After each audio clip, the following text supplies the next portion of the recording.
नमस्कार. आमचे कलांगणमध्ये आपलं खूप खूप मनापासून स्वागत. लोणचं म्हटलं की प्रत्येकाच्या तोंडाला पाणी सुटतं, हो ना. आज मी लिंबाचं आंबट गोड तिखट लोणचं करणार आहे. चला तर याची रेसिपी पाहूया. लिंबाच्या आंबट गोड तिखट लोणच्यासाठी लागणारे साहित्य: लिंबाच्या फोडी करून घेतले आहेत, तिखट मसाला आहे, मीठ, हळद आणि किसलेला गूळ. ही मी 14 लिंब घेतली आहे, पण ती छोटी होती म्हणून ते एका लिंबाच्या 4 फोडी केले. मोठी लिंब असली की त्याच्या 8 फोडी होतात. याला मी हळद लावते, 1 चमचा हळद लावते. हळद जास्तही चालणार नाही. या लिंबाच्या फोडीतली प्रथम मी बी काढून घेतले, कारण बी असलं की लोणचं कडवट होतं. आणि हळदही लावली. हळद 1 चमचा घातली. मीठ जास्त पडलं तरी चालतं, अतिही नाही, इतर खारट होईल. पण टिकण्याच्या दृष्टीने 1-2 चमचा मीठ घातलं आहे.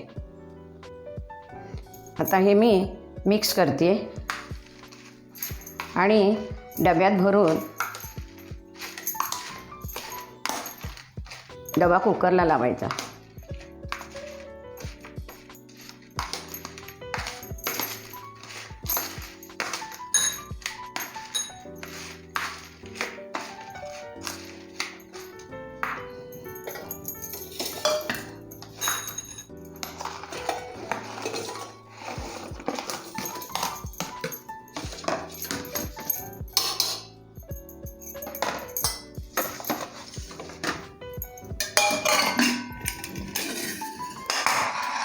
कुकरमध्ये पाणी घेतलं आहे आणि याच्यात हा डबा असा ठेवते आधी आणि त्याला झाकण लावते, कारण शिजताना शिट्या होताना पाणी आत जाऊ नये. झाकण लावते.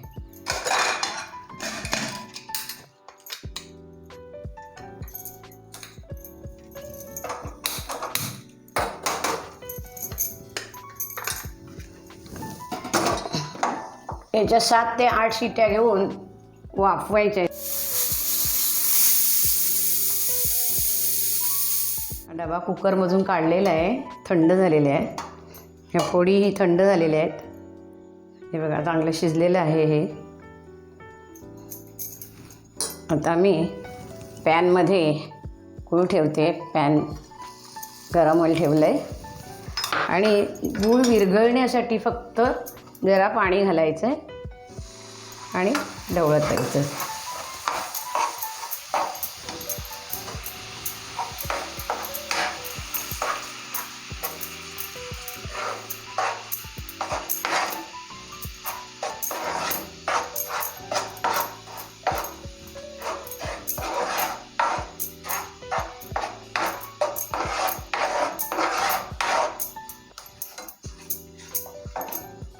गूळ चांगला शिजला पाहिजे.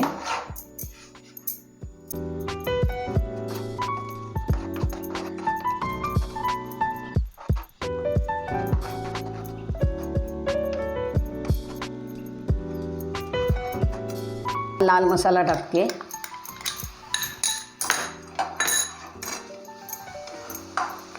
आणि ह्या ज्या फोडी शिजवून घेतलेल्या आहेत, वाफवून घेतलेल्या आहेत, त्या टाकते आणि चांगलं तर शिजवून घ्यायचं. हे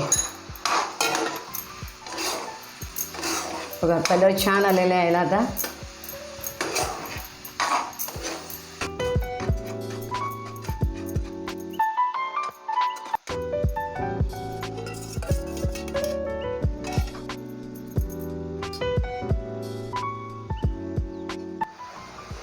आता छानपैकी घट्ट झालेलं आहे.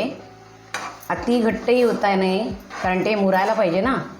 आणि हे फ्रीजमध्ये 3 महिनेभर टिकू शकतं.